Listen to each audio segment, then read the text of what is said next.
എല്ലാവർക്കും നമസ്കാരം. 10th physics ക്ലാസ്സിലേക്ക് സ്വാഗതം. നമ്മൾ ഇലക്ട്രോമാഗ്നറ്റിക് ഇൻഡക്ഷൻ ആണ് പഠിച്ചു വന്നുകൊണ്ടിരുന്നത്. അപ്പോൾ നമ്മൾ കഴിഞ്ഞ ക്ലാസ്സിൽ വീട്ടിലെ വൈദ്യുപകരണങ്ങളെ സംരക്ഷിക്കുന്നതിനുള്ള സംവിധാനങ്ങൾ എന്തൊക്കെയാണെന്ന് ഡിസ്കസ് ചെയ്തായിരുന്നു. അപ്പം ഇനി നമുക്ക് നോക്കാനുള്ളത് ഇലക്ട്രിക് ഷോക്കിനെ കുറിച്ചാണ്. അതായത് നമ്മൾ സുരക്ഷാ സംവിധാനങ്ങളൊക്കെ വച്ചിട്ടുണ്ട്. സുരക്ഷാ സംവിധാനങ്ങൾ വെക്കുമ്പോൾ എന്താണ് അതിൻ്റെ ഫെയിലിയർ മൂലമോ അല്ലെങ്കിൽ അശ്രദ്ധ മൂലമോ നമുക്ക് ഇലക്ട്രിക് ഷോക്ക് അല്ലെങ്കിൽ വൈദ്യുതാഘാതം ഏൽക്കാനിട വന്നാൽ എന്താണ് നമ്മൾ ചെയ്യേണ്ടത്?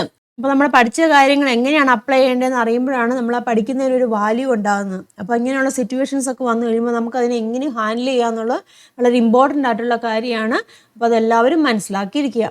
അപ്പോൾ എന്താണ് നമുക്ക് നോക്കാനുള്ളത്?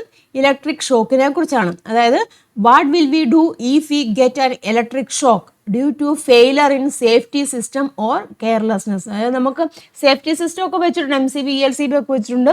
എന്നിട്ടും ഇൻ കേസ് എന്തെങ്കിലും അതിൻ്റെ ഫെയിലർ മൂലം എന്തെങ്കിലും ഇലക്ട്രിക് ഷോക്ക് വന്നു കഴിഞ്ഞാൽ അല്ലെങ്കിൽ നമ്മുടെ അശ്രദ്ധ മൂലം ഇലക്ട്രിക് ഷോക്കുകളൊക്കെ വന്നു കഴിഞ്ഞാൽ എന്താണ് നമ്മൾ ചെയ്യേണ്ടത്? എല്ലാവരും വ്യക്തമായിട്ട് മനസ്സിലാക്കിയിരിക്കേണ്ട കാര്യമാണ്. നോക്കാം. അപ്പോൾ എന്താണ് ഇലക്ട്രിക് ഷോക്ക് എന്ന് പറഞ്ഞാൽ അതാ നോക്കുക കേട്ടോ. Electric shock is the impact caused by the flow of current through the body. അതായത് ശരീരത്തിലൂടെ കറണ്ട് പ്രവഹിക്കുന്ന മൂലം ഉണ്ടാകുന്ന ആഘാതമാണ് വൈദ്യുതാഘാതം എന്ന് പറയുന്നത്. നമ്മുടെ ബോഡിയിലൂടെ കറണ്ട് ഇൻ കേസ് എന്തെങ്കിലും കാരണവശാൽ കറണ്ട് വരുവാണെന്നുണ്ടെങ്കിൽ അത് നമ്മുടെ ബോഡി അഫക്റ്റ് ചെയ്യും. അതിനെയാണ് നമ്മൾ ഇലക്ട്രിക് ഷോക്ക് എന്ന് പറഞ്ഞിരിക്കുന്നത്. അപ്പോൾ അങ്ങനെയാണെങ്കിൽ എന്തൊക്കെ സിറ്റുവേഷൻസ് ആണ് ഇലക്ട്രിക് ഷോക്ക് ഉണ്ടാവാനുള്ള സാഹചര്യങ്ങൾ എന്ന് പറഞ്ഞിരിക്കുന്നത്? നമുക്കറിയാം ഇൻസുലേഷൻ തകരാറ് മൂലം അല്ലെ എന്തെങ്കിലും വയറിൻ്റെ ഒക്കെ ഇൻസുലേഷൻ പോവോ അല്ലെങ്കിൽ എന്താണ് ഫേസ് ലൈനുമായിട്ട് കോൺടാക്റ്റ് വരുമോ ഇല്ല, അങ്ങനെയുള്ള സിറ്റുവേഷൻസിലൊക്കെ വരുമ്പോഴാണ് നമുക്ക് ഇലക്ട്രിക് ഷോക്ക് വരുന്നത്. അപ്പോൾ അതിൻ്റെ ഫലമായിട്ട് എന്തൊക്കെ അപകടങ്ങൾ നമുക്കുണ്ടാവാൻ ചാൻസ് ഉണ്ട്? നമുക്കറിയാം നല്ലപോലെ പൊള്ളലേൽക്കാൻ ചാൻസ് ഉണ്ട്. അതുപോലെ തന്നെ എന്താണ് മരണം വരെ സംഭവിക്കാം ഇല്ല, അങ്ങനെയുള്ള സിറ്റുവേഷൻസ് ഒക്കെ ഉണ്ട്. അപ്പം അതിനെക്കുറിച്ചൊക്കെ മനസ്സിലാക്കുക. ഇതാ നോക്കുക, what are the circumstances in which electric shock occur. അപ്പം ഇലക്ട്രിക് ഷോക്ക് ഏൽക്കാനുള്ള സാഹചര്യങ്ങൾ എന്തെല്ലാമാണെന്നാണ് ചോദിച്ചിരിക്കുന്നത്. എന്തൊക്കെ സാഹചര്യങ്ങൾ വരാം എന്താ നോക്കട്ടോ. Coming in to contact with a phase line ഇല്ലേ, ഫേസ് ലൈനുമായിട്ട് കോണ്ടാക്ട് വരുമോ അല്ലെങ്കിൽ എന്താണ് whose insulation is damage, insulation damage ചെയ്തിട്ട് എൻ്റെ ഫേസ് ലൈനുമായിട്ട് കോണ്ടാക്റ്റ് വന്നു കഴിഞ്ഞാൽ ഇലക്ട്രിക് ഷോക്ക് വരാം. അതുപോലെ തന്നെ എന്താണ് touching the metal casing of equipments that is in contact with the phase line also from lightning can cause you to get an electric shock ഇല്ലേ. Insulation തകരാറുള്ള ഫേസ് ലൈനുമായി സമ്പർക്കത്തിൽ വരിക അല്ലെങ്കിൽ എന്താണ് ഫേസ് ലൈനുമായി സമ്പർക്കത്തിലുള്ള ഉപകരണങ്ങളുടെ ലോഹ ആവരണത്തിൽ തൊടുക, പിന്നെ ലൈറ്റനിങ് ഇല്ലേ, ലൈറ്റനിങ് എന്നൊക്കെ എന്നാണ് നമുക്ക് ഇലക്ട്രിക് ഷോക്ക് വരാൻ ചാൻസ് ഉണ്ട്. ഇനി അതുമൂലം ഉണ്ടാകാവുന്ന എന്തൊക്കെ അപകടങ്ങൾ ഉണ്ടാകാം? ബേണിങ് ഇല്ലേ, നല്ല സിവിയർ ആയിട്ടുള്ള ബേണിങ് വരാം ഇല്ലേ. ഷോക്ക് സിവിയർ ആവുകയാണെങ്കിൽ ലൈഫ് തന്നെ നമുക്ക് നഷ്ടപ്പെടാൻ ചാൻസ് ഉണ്ട്. ഗുരുതരമായ പൊള്ളലും അതുപോലെ ജീവഹാനിയും ഒക്കെ ഇലക്ട്രിക് ഷോക്ക് മൂലം ഉണ്ടാവാൻ സാധ്യതയുണ്ട്. അപ്പോൾ ഈ വൈദ്യുത സർക്യൂട്ട് അല്ലെങ്കിൽ ഇലക്ട്രിക് സർക്യൂട്ടുമായിട്ടുള്ള നമ്മൾ കാര്യങ്ങൾ വരുമ്പോൾ നമുക്കവിടെ എന്താണ് സുരക്ഷിതത്വം, സേഫ്റ്റി എൻഷുർ ചെയ്യേണ്ടതായിട്ടുണ്ടല്ലേ. അപ്പോൾ എന്തൊക്കെ സേഫ്റ്റിയാണ് നമുക്കവിടെ എൻഷുർ ചെയ്യാൻ സാധിക്കുക? നോക്കിയോട്ടോ. Safety must be ensured while working with electric circuits. Electric സർക്യൂട്ട്സുമായിട്ട് നമ്മൾ വർക്ക് ചെയ്യുമ്പോൾ നമ്മൾ എടുക്കേണ്ട സുരക്ഷിതത്വം എന്തൊക്കെയാണ് നോക്കുക. ഈ there is an electric shock, turn off the main switch immediately. ഇല്ല, എന്താണ് ഇലക്ട്രിക് ഷോക്ക് വരുവാണെന്നുണ്ടെങ്കിൽ പെട്ടെന്ന് ഒരു വൈദ്യുതാഘാതം ഉണ്ടാവുകയാണെന്നുണ്ടെങ്കിൽ നമ്മൾ എന്ത് ചെയ്യണം? മെയിൻ സ്വിച്ച് അന്നേരം തന്നെ നമ്മൾ ഓഫ് ചെയ്യുക. പിന്നെ എന്താണ് separate the person who gets an electric shock from the electric contact using an insulator. അതായത് വൈദ്യുതാഘാതമേറ്റ വ്യക്തിയെ വൈദ്യുതി കടത്തിവിടാത്ത വസ്തുക്കൾ ഉപയോഗിച്ച് വൈദ്യുതബന്ധത്തിൽ നിന്നും വേർപെടുത്തുക. അപ്പോൾ ഒരാൾക്ക് ഇലക്ട്രിക് ഷോക്ക് ഏറ്റു, അപ്പോൾ നമ്മൾ എന്ത് ചെയ്യണം? വൈദ്യുതി കടത്തിവിടാത്ത ഇൻസുലേറ്റേഴ്സ്, കണ്ടക്ടേഴ്സ് ഒരിക്കലും ഉപയോഗിക്കില്ല. ഇരുമ്പ് കമ്പിയോ അങ്ങനെയുള്ള മെറ്റലോ അങ്ങനെയുള്ള സാധനങ്ങളൊന്നും ഉപയോഗിക്കില്ല. തടിയോ കേട്ടോ അങ്ങനെയുള്ള വസ്തുക്കൾ അതായത് ഇൻസുലേറ്റർ വൈദ്യുതിയെ കടത്തിവിടാത്ത വസ്തുക്കളുണ്ടല്ലോ, അത് ഉപയോഗിച്ച് നമ്മൾ ആ ഇലക്ട്രിക് ലൈനിൽ നമ്മൾ വേർപെടുത്താൻ ശ്രമിക്കുക. അപ്പോൾ എപ്പോഴും ഓർക്കേണ്ട ഒരു കാര്യമാണ്, കണ്ടക്റ്റീവ് ആയിട്ടുള്ള മെറ്റീരിയൽ നമ്മൾ ഉപയോഗിക്കാൻ പാടില്ല. ഇരുമ്പ് മെറ്റലായിട്ടുള്ള വസ്തുക്കളൊന്നും ഉപയോഗിക്കാൻ പാടില്ല. അല്ലാത്ത ഇൻസുലേറ്റേഴ്സ് ഉപയോഗിച്ചിട്ട് വേണം നമ്മൾ ആ ഇലക്ട്രിക് ഷോക്ക് ഏറ്റ ആളെ അതിൽ നിന്നും മാറ്റാൻ. ഇനി under any circumstances do not touch with the bare hands a person who received an electric shock. അതായത് ഒരു കാരണവശാലും വെറും കൈ കൊണ്ട് ഷോക്ക് ഏറ്റയാളെ സ്പർശിക്കരുത്. കാരണം എന്താണ് നമ്മളിലേക്കും ഷോക്ക് വരാൻ ചാൻസ് ഉണ്ട് കേട്ടോ. അങ്ങനെയുള്ള കാര്യങ്ങളൊക്കെ നമ്മൾ സേഫ്റ്റി എപ്പോഴും നമ്മൾ കരുതണം. അപ്പം അങ്ങനെയുള്ള കാര്യങ്ങളൊക്കെ ശ്രദ്ധിച്ച് വേണം എന്താണ് വൈദ്യുത സർക്യൂട്ടുമായിട്ട് ബന്ധപ്പെട്ട പ്രവർത്തനങ്ങൾ ചെയ്യുമ്പോൾ നമ്മൾ കൃത്യമായിട്ടുള്ള സേഫ്റ്റി നമ്മൾ എൻഷുർ ചെയ്യുക. ഇനി പ്രിക്കോഷൻസ് എന്തൊക്കെയാണ്, അതായത് വൈദ്യുതാഘാതം ഏൽക്കാതിരിക്കാൻ പാലിക്കേണ്ട മുൻകരുതലുകൾ അല്ലെങ്കിൽ പ്രിക്കോഷൻസ് എന്തൊക്കെയാന്ന് നോക്കാം. നോക്കിയേ, do not handle electrical appliances or operate switches with wet hand. ഓർക്കുക കേട്ടോ, വെറ്റ് ഹാൻഡ് അതായത് നനഞ്ഞ കൈകൊണ്ട് വൈദ്യുപകരണങ്ങൾ കൈകാര്യം ചെയ്യുകയോ സ്വിച്ച് പ്രവർത്തിക്കുകയോ ചെയ്യരുത്. പ്രത്യേകം ശ്രദ്ധിച്ചോണം കേട്ടോ. വെറ്റ് ഹാൻഡ്, നനഞ്ഞ കൈകൊണ്ട് നമ്മൾ ഈവൻ സ്വിച്ച് പോലും കേട്ടോ, ഇൻ കേസ് എന്തെങ്കിലും ഒരു ലീക്കേജ് വല്ലതും വന്നു കഴിഞ്ഞാൽ നമ്മളിലേക്ക് ഷോക്ക് അടിക്കാൻ ചാൻസ് ഉണ്ട്. അതുകൊണ്ട് വെറ്റ് ഹാൻഡ് ഉപയോഗിച്ചിട്ട് ഒരിക്കലും ഉപകരണങ്ങൾ കൈകാര്യം ചെയ്യല്.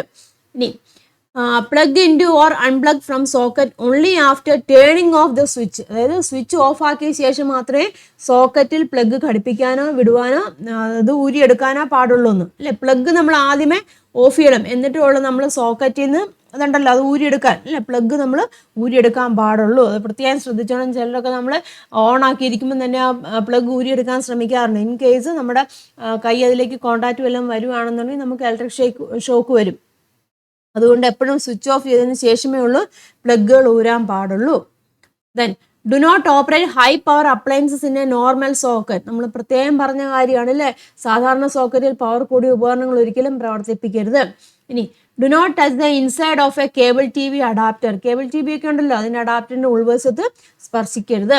Then ensure that the adapter has an insulator cover. ആ അഡാപ്റ്ററിന് ഒരു ഇൻസുലേറ്റർ ഉണ്ടെന്ന് നമ്മൾ ഉറപ്പുവരുത്തുക. Do not fly kites near power lines. Power lines ഇല്ലേ, വൈദ്യുത ലൈനുകൾക്ക് സമീപം എങ്ങനെയാണ് ആ പട്ട ഒന്നും പറത്തരുത്.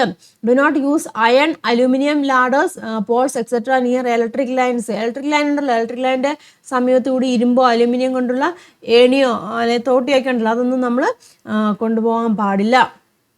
While carrying out repairs on household electric circuits, ensure that the main switch is turned off. കേട്ടോ, നമ്മുടെ വീടുകളിലൊക്കെ വൈദ്യുപകരണങ്ങളൊക്കെ ഉള്ളു, അതിലൊക്കെ എന്തെങ്കിലും മെയിൻ്റെനൻസ് ഒക്കെ വരുവാണെങ്കിൽ, അറ്റകുറ്റപ്പണികളൊക്കെ വരുവാണെന്നുണ്ടെങ്കിൽ എപ്പോഴും മെയിൻ സ്വിച്ച് ഓഫ് ആക്കിയിട്ട് വേണം അത് നമ്മൾ അങ്ങനെയുള്ള മെയിൻ്റെനൻസ് കാര്യങ്ങളൊക്കെ ചെയ്യാൻ പാടുള്ളൂ.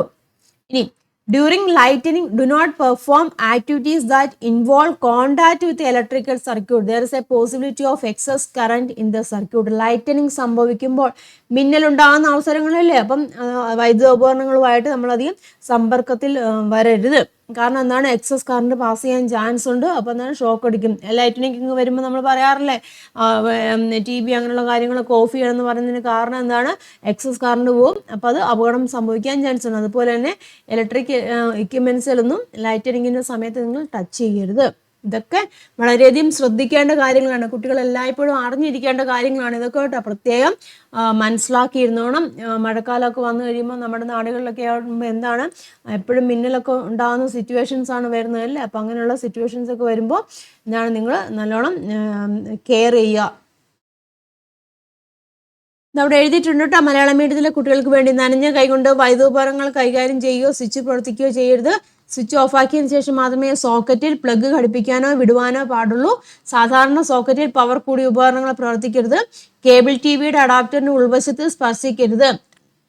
അഡാപ്റ്ററിന് വൈദ്യുതി പ്രവഹിക്കാത്ത അടപ്പുണ്ടെന്ന് ഉറപ്പ് വരുത്തുക. വൈദ്യുത ലൈനുകൾക്ക് സമീപം പട്ടം പറത്തരുത്. വൈദ്യുത ലൈനുകൾക്ക് സമീപം ഇരുമ്പ്, അലൂമിനിയം കൊണ്ട് നിർമ്മിച്ച ഏണി, തോട്ടി തുടങ്ങിയവ ഉപയോഗിക്കരുത്. ഗ്രഹവൈദ്യുത സർക്യൂട്ടിൽ അറ്റകുറ്റപ്പണികൾ നടത്തുമ്പോൾ മെയിൻ സ്വിച്ച് ഓഫ് ചെയ്യുക കേട്ടോ. മിന്നലുണ്ടാകുന്ന അവസരത്തിൽ വൈദ്യുത സർക്യൂട്ടുമായി സമ്പർക്കത്തിൽ വരുന്ന പ്രവർത്തനങ്ങളൊന്നും ചെയ്യരുത്. ശ്രദ്ധിക്കുക കേട്ടോ, ഒരുപാട് ശ്രദ്ധിക്കേണ്ട കാര്യമാണ്, മനസ്സിലാക്കുക, ശ്രദ്ധിക്കുക.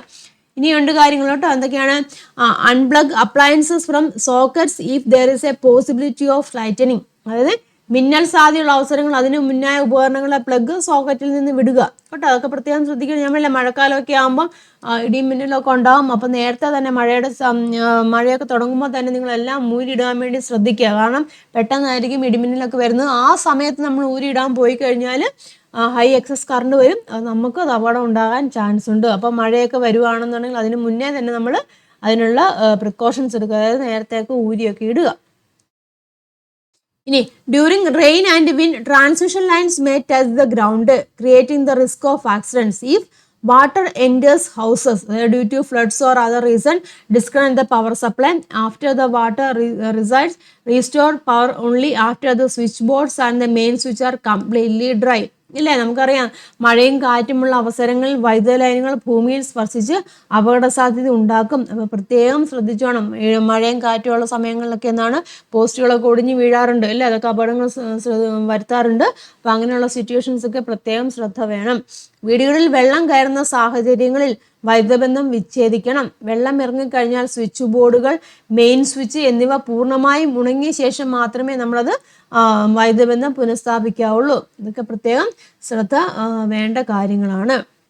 അപ്പം മനസ്സിലായല്ലോ, വൈദ്യുതാഘാതം അല്ലെങ്കിൽ ഇലക്ട്രിക് ഷോക്ക് ഉണ്ടാവാതിരിക്കാൻ വേണ്ടി നമ്മൾ എടുക്കേണ്ട മുൻകരുതലുകൾ അല്ലെങ്കിൽ പ്രിക്കോഷൻസ് ആണ് നമ്മൾ പറഞ്ഞത്. അപ്പം ഇതെല്ലാം നിങ്ങൾ കൃത്യമായിട്ട് മനസ്സിലാക്കിയിരിക്കണം. കാരണം നമ്മുടെ നാട്, ഞാൻ പറഞ്ഞില്ല, നമ്മുടെ നാട്ടിൽ ഒരുപാട് സാഹചര്യങ്ങൾ, ഇങ്ങനെയുള്ള സാഹചര്യങ്ങൾ ഒരുപാട് വരുന്നതാണ്. അപ്പം അതിനെക്കുറിച്ചൊക്കെ നിങ്ങളൊക്കെ അവെയർ ആയിരിക്കണം. ഇനി ഇൻ കേസ് ഇലക്ട്രിക് ഷോക്ക് അടിച്ചു കഴിഞ്ഞാൽ അല്ലെങ്കിൽ വൈദ്യുതാഘാതം ഏറ്റുകഴിഞ്ഞാൽ നമ്മൾ നൽകേണ്ട പ്രഥമ ശുശ്രൂഷകൾ എന്തൊക്കെയാണ്, ഫസ്റ്റ് എയ്ഡുകൾ എന്തൊക്കെയാണ്, അതും വളരെ ഇമ്പോർട്ടൻ്റ് ആയിട്ടുള്ള കാര്യമാണ്. എല്ലാവരും അറിഞ്ഞിരിക്കേണ്ട കാര്യമാണ്. നമ്മളൊരു ഫസ്റ്റ് എയ്ഡ് എങ്ങനെയാണ് കൊടുക്കേണ്ടത് നോക്കാം. Provide first aid only after എങ്ങനെയാണ് disconnecting the person who gets the shock from the electric wire.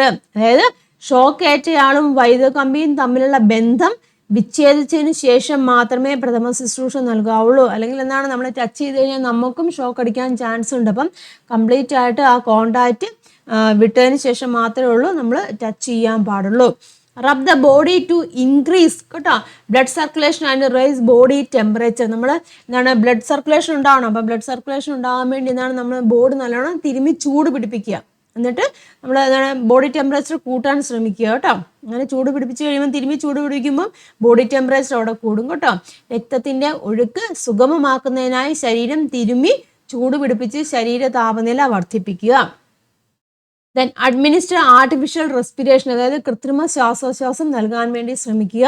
Rub the muscles to restore them to their normal state. മസിലുകൾ എങ്ങനെയാണ് തിരുമ്മി പൂർവ്വസ്ഥിതിയിലാക്കുക. നമ്മൾ ഇലക്ട്രിക് ഷോക്ക് അടിച്ച് കഴിയുമ്പോൾ മസിൽസിനൊക്കെയാണ് അഫക്റ്റ് ചെയ്യും. അപ്പോൾ അതൊന്ന് ഒരു നല്ല സ്ട്രോങ് ആയിട്ടിരിക്കും. അപ്പോൾ നമ്മൾ തിരുമ്മി അതെന്താണ് നോർമൽ സ്റ്റേറ്റിലേക്ക് ആക്കാൻ വേണ്ടി ശ്രമിക്കുക. Start first aid to restart the heart. Perform chest compression and forcefully. അതായത് CPR ഒക്കെ കൊടുക്കാന്ന് പറഞ്ഞല്ലേ, take a person to the nearest hospital as soon as possible. അതായത് ഹൃദയം പ്രവർത്തിപ്പിക്കാനുള്ള പ്രഥമ ശുശ്രൂഷകൾ ആരംഭിക്കുക. CPR കൊടുക്കുക. അതായത് നെഞ്ചിൽ ഇങ്ങനെയാണ് നമ്മൾ ക്രമമായിട്ട് ശക്തമായിട്ട് അമർത്തുക. അത് പ്രത്യേക രീതിയിൽ CPRനെ കുറിച്ചൊക്കെ നിങ്ങൾ അറിഞ്ഞിരിക്കേണ്ടതാണ്. സ്കൂളുകളിലൊക്കെ അതിനെക്കുറിച്ചുള്ള ക്യാമ്പയിനൊക്കെ നടത്തുന്നതാണ്. അപ്പോൾ അതൊക്കെ മനസ്സിലാക്കുക എങ്ങനെയാണ് CPR കൊടുക്കേണ്ടത്. അത് ഹൃദയത്തിൽ നമ്മൾ നോർമൽ രീതിയിലേക്ക് വരണം. പെട്ടെന്ന് ഹൃദയം പ്രവർത്തിക്കാനുള്ള പ്രഥമ ശുശ്രൂഷയാണ് CPR എന്ന് പറഞ്ഞിരിക്കുന്നത്. ആ CPR എങ്ങനെയാണ് കൊടുക്കേണ്ടതിനെ കുറിച്ചൊക്കെ ഇങ്ങനെ ടെക്സ്റ്റ് ബുക്കിൽ കൊടുത്തിട്ടുണ്ട് കേട്ടോ. അതൊന്ന് നോക്കുക. CPR കൊടുക്കുന്നതിൻ്റെ ചിത്രമാണ് ഇവിടെ കൊടുത്തിരിക്കുന്നത് കേട്ടോ. CPRൻ്റെ ഘട്ടങ്ങൾ പ്രധാനമായിട്ട് നമ്മൾ അതൊരു 3 രീതിയിലാണ്. CAB എന്ന് പറഞ്ഞാൽ 3 രീതിയിലാണ്. C എന്ന് വെച്ചാൽ കംപ്രഷൻ കൊടുക്കുക, നമ്മൾ ശക്തമായിട്ട് അമർത്തുക കേട്ടോ. പിന്നെ എയർവേ, നമ്മുടെ ശ്വാസനാളം ഉണ്ടല്ലോ, അതുമായിട്ട് ബന്ധപ്പെട്ടിട്ടുണ്ട്. പിന്നെ ബ്രീത്തിങ്, ഇതിങ്ങനെയാണ് അതിൻ്റെ 3 സ്റ്റെപ്പുകളെന്ന് പറഞ്ഞിരിക്കുന്നത്. ആദ്യമായിട്ട് നമ്മൾ കംപ്രഷൻ നടക്കുന്നത് ചെസ്റ്റ് കംപ്രഷനാണ് ചെയ്യുന്നത്. കൈകൾ കണ്ടില്ലേ, വ്യക്തിയുടെ നെഞ്ചിൽ ഒരു പ്രത്യേക രീതിയിൽ ശക്തമായും വേഗത്തിലും അമർത്തുന്നതിനാണ് കംപ്രഷൻ എന്നുകൊണ്ട് ഉദ്ദേശിക്കുന്നത്. കണ്ടില്ലേ, നമ്മളിങ്ങനെ ഒരു കൈയുടെ മുകളിൽ മറ്റേ കൈ വെച്ചുകൊണ്ട് വേണം നമ്മളങ്ങനെ ചെയ്യാവുള്ളൂ. CPRൻ്റെ ഏറ്റവും പ്രധാനപ്പെട്ട ഘടകമാണ് കംപ്രഷൻ എന്ന് പറഞ്ഞിരിക്കുന്നത്. CPR കംപ്രഷനുകൾ നടക്കുന്നത് എങ്ങനെയാണെന്ന് ഇതാ കൊടുത്തിട്ടുണ്ട് കേട്ടോ. വ്യക്തിയെ ഒരു പ്രതലത്തിൽ മലർത്തി കിടത്തണം. കൈപ്പത്തി കൊണ്ട് ആ വ്യക്തിയുടെ നെഞ്ചിൽ മധ്യഭാഗത്ത് വയ്ക്കുക. നെഞ്ചിൻ്റെ മധ്യഭാഗത്താണ് വയ്ക്കേണ്ടത്. മറ്റേ കൈ നിങ്ങളുടെ ആദ്യ കൈയുടെ മുകളിൽ വയ്ക്കുക. കൈമുട്ടുകൾ എങ്ങനെയായിരിക്കും നിവർന്നിരിക്കും. നമ്മുടെ കൈമുട്ടുകൾ നിവർന്നിരിക്കണം. എന്നിട്ട് എന്താണ് തോളുകൾ അയാളുടെ കൈകളുടെ നേരെ മുകളിൽ വരത്തക്ക രീതിയിൽ വേണം. കണ്ടില്ലേ, നിൽക്കുന്നുണ്ട്. ഈ ഒരു പൊസിഷനിലായിരിക്കണം നമ്മൾ നിൽക്കേണ്ടത്. അതുപോലെ തന്നെ നെഞ്ചിലേക്ക് കുറഞ്ഞ് 2 ഇഞ്ച് താഴേക്ക് അമർത്താനാണ് പറഞ്ഞിരിക്കുന്നത്. നമ്മുടെ കൈ വെച്ച് കംപ്രസ് 2 ഇഞ്ചിൽ കൂടുതൽ വരാൻ പാടില്ല എന്നും പറഞ്ഞിട്ടുണ്ട് കേട്ടോ. നെഞ്ച് അമർത്തുമ്പോൾ നിങ്ങളുടെ കൈകൾ മാത്രമല്ല നിങ്ങളുടെ ശരീരഭാരം കൂടി ഉപയോഗിക്കുക. നെഞ്ചിൻ്റെ മധ്യഭാഗത്ത് ശക്തമായും വേഗത്തിലും അമർത്തണം. 15-20 സെക്കൻഡിൽ 30 കംപ്രഷൻ ചെയ്യാൻ ശ്രമിക്കണം. ഓരോ പ്രാവശ്യം നെഞ്ച് അമർത്തിയ ശേഷവും നെഞ്ച് പൂർവ്വസ്ഥിതിയിലേക്ക് വരാൻ അനുവദിക്കുക. ഇതാണ് CPRൻ്റെ പ്രോസസ്സ് എന്ന് പറഞ്ഞിരിക്കുന്നത്.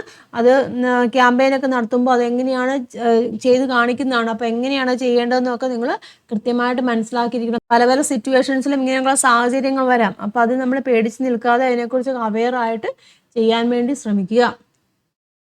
നിങ്ങൾക്ക് CPR പരിശീലനം ലഭിച്ചിട്ടില്ലെങ്കിൽ ചലനത്തിന്റെ ലക്ഷണങ്ങൾ ഉണ്ടാകുന്നവരെ അല്ലെങ്കിൽ അടിയന്തര വൈദ്യസഹായം ലഭിക്കുന്നവരെ നെഞ്ച് അമർത്തുന്നത് തുടരുക കേട്ടോ.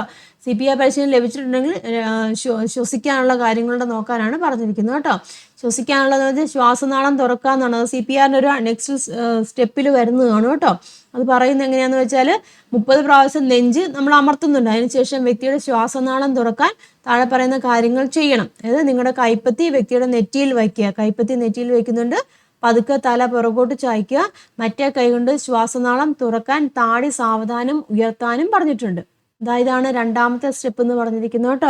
ഇവിടെ പറഞ്ഞിരിക്കുന്നത് എന്താണ്? കൈപ്പത്തി നെറ്റിയിന്മേൽ വെക്കാൻ വേണ്ടിയിട്ട് തല എന്നിട്ട് പുറകോട്ട് ചായ്ക്കാൻ വേണ്ടിയിട്ട് മറ്റേ കൈകൊണ്ട് ശ്വാസനാളം തുറക്കാൻ താടി താടി സാവധാനം ഉയർത്താനും പറഞ്ഞിട്ടുണ്ട്.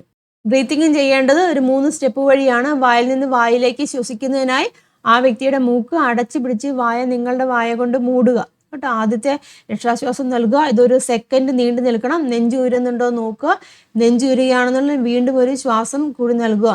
നെഞ്ച് ഉയരുന്നില്ലെങ്കിൽ ഹെഡ് ടിൽറ്റ്, ചിൻ ലിഫ്റ്റ് ചെയ്ത് ശ്വാസം കൊടുക്കാനൊക്കെയാണ് പറഞ്ഞിരിക്കുന്നത് കേട്ടോ. അപ്പം അത് CPRനെ കുറിച്ച് കൃത്യമായിട്ട് അറിയുന്നവരാണ് ഈ റെസ്ക്യൂ ബ്രീത്തിങ് ഒക്കെ ചെയ്യുന്നത്. അല്ലാന്നുണ്ടെങ്കിൽ നമുക്ക് ജനറലായിട്ട് കംപ്രസ് ചെയ്യാൻ സാധിക്കും കേട്ടോ. അതിനെക്കുറിച്ച് മനസ്സിലാക്കുക, എങ്ങനെയാണ് ചെയ്യേണ്ടതെന്ന് മനസ്സിലാക്കുക. സ്കൂളുകളിലൊക്കെ ഇങ്ങനത്തെ പ്രോഗ്രാമുകളൊക്കെ നടത്തുകയാണെന്നുണ്ടെങ്കിൽ അതിലൊക്കെ കാര്യമായിട്ട് തന്നെ പങ്കെടുക്കുക, മനസ്സിലാക്കിയിരിക്കുക കേട്ടോ. അതിന് വേണ്ടിയുള്ള പരിശീലനങ്ങളൊക്കെ ലഭിക്കാൻ സാഹചര്യം ഉണ്ടെന്നുണ്ടെങ്കിൽ അതൊക്കെ നേടുക കേട്ടോ. അപ്പം ഇത്രയും കാര്യങ്ങളാണ് ഈ ഒരു ചാപ്റ്ററിലുള്ളത്. അപ്പോൾ പ്രധാനമായിട്ടും നമ്മൾ ഈ ഒരു സെക്ഷനിൽ കണ്ട് ഇലക്ട്രിക് ഷോക്കിനെ കുറിച്ചാണ് കേട്ടോ. ഇലക്ട്രിക് ഷോക്കിന് വരാതിരിക്കാനുള്ള മുൻകരുതലുകൾ എന്തൊക്കെയാണെന്ന് കണ്ടു. ഇലക്ട്രിക് ഷോക്ക് വന്നു കഴിഞ്ഞാൽ നമ്മൾ എന്തൊക്കെയാണ് ചെയ്യേണ്ട ഫസ്റ്റ് എയ്ഡും കാര്യങ്ങളും എന്തൊക്കെയാണെന്ന് കണ്ടു കേട്ടോ. ഇതൊക്കെ നിങ്ങൾ കൃത്യമായിട്ട് മനസ്സിലാക്കിയിരിക്കണം. വെറുതെ വായിച്ചു വിട്ടു പോലെ ഇമ്പോർട്ടൻ്റ് ആയിട്ടുള്ള ടോപ്പിക്കാണ്. കാരണം നമ്മുടെ ലൈഫിൽ പല സിറ്റുവേഷൻസിൽ നമുക്ക് അപ്ലൈ ചെയ്യേണ്ടതായിട്ട് വന്നിട്ടുള്ള കാര്യങ്ങളൊക്കെയാണ്. അപ്പോൾ പേടിച്ച് നിൽക്കാതെ കാര്യങ്ങളൊക്കെ മനസ്സിലാക്കി ചെയ്യാൻ വേണ്ടി ശ്രമിക്കുക. CPRനെ കുറിച്ച് അവയർനെസ് ഉണ്ടായിരിക്കുക. ഇങ്ങനെയുള്ള ക്യാമ്പയിനും അല്ലെങ്കിൽ പരിശീലനങ്ങളൊക്കെ കിട്ടുവാണെന്നുണ്ടെങ്കിൽ, സിറ്റുവേഷൻസ് വരുവാണെന്നുണ്ടെങ്കിൽ അതൊക്കെ അറ്റൻഡ് ചെയ്യാൻ വേണ്ടി ശ്രമിക്കുക കേട്ടോ. അപ്പോൾ ഈ ഒരു ചാപ്റ്റർ നമ്മളിവിടെ കംപ്ലീറ്റ് ആക്കിയിരിക്കുകയാണ്. അപ്പോൾ ഇനി നമുക്കുള്ള ലെറ്റസസ് ആണ്. അത് നമുക്ക് നെക്സ്റ്റ് ക്ലാസ്സിൽ ഡിസ്കസ് ചെയ്യാം. അപ്പോൾ എല്ലാവരും ചാപ്റ്റർ കംപ്ലീറ്റ് ആയിട്ട് പഠിച്ചാൽ മാത്രമുള്ളൂ ലെറ്റസസിലെ ക്വസ്റ്റ്യൻസ് മനസ്സിലാവത്തുള്ളൂ. റിപ്പീറ്റ് ചെയ്ത് പറയുകയാണ്. പലർക്കും ക്വസ്റ്റ്യൻസ് വരുമ്പോൾ പല ഡൗട്ടുകളാണ് വരുന്നത്. അതിൻ്റെ കാരണം എന്ന് വെച്ചാൽ നിങ്ങൾ ചാപ്റ്റർ മനസ്സിലാക്കിയല്ല പഠിച്ചിരിക്കുന്ന. ഓരോ സെക്ഷനും മനസ്സിലാക്കി പഠിച്ചാൽ മാത്രമേ ഉള്ളൂ കൃത്യമായിട്ട് ആൻസർ ചെയ്യാൻ സാധിക്കത്തുള്ളൂ. അപ്പം അതിനുവേണ്ടി കൃത്യമായിട്ട് കാര്യങ്ങൾ മനസ്സിലാക്കി പഠിക്കുക കേട്ടോ. നെക്സ്റ്റ് വീഡിയോയിൽ നമുക്ക് ലെറ്റസസുമായിട്ട് കാണാം. എല്ലാവർക്കും നന്ദി, നമസ്കാരം, താങ്ക്